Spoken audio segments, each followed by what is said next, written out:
সুস্থ সবল কালারফুল এবং স্বাস্থ্যবান একজোড়া পাখি কিনে নিয়ে আসলেন, আর সময় যত যাচ্ছে পাখিগুলো শুকিয়ে যাচ্ছে, দুর্বল হতে থাকছে, মাঝে মাঝে বসে বসে ঝিম পারে, পাখার নিচে মুখ ঢুকিয়ে বসে থাকে, খাবার গ্রহণের পরিমাণ কমিয়ে দিচ্ছে এবং সাথে বুক শুকিয়ে যাচ্ছে। তাদের আগের সেই চঞ্চলতা আপনি আর লক্ষ্য করেন না।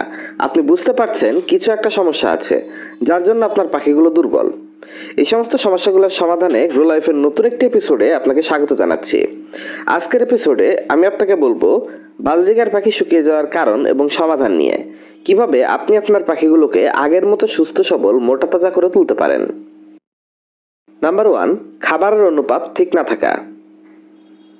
বাজরিগার পাখির স্বাস্থ্য ঠিক রাখতে তাদের খাবারে একটা নির্দিষ্ট মাত্রায় প্রোটিন, ফাইবার এবং প্রয়োজনীয় মাত্রায় কার্বোহাইড্রেট এবং সঠিক পরিমাণে ফ্যাটের বা চর্বির প্রয়োজন হয়। কিন্তু বাজারের দোকানদাররা আপনার পাখির স্বাস্থ্য সুরক্ষার দিকে ধ্যান না দিয়ে তাদের ব্যবসায় স্বাস্থ্য সুরক্ষার দিকে ধ্যান দেয়।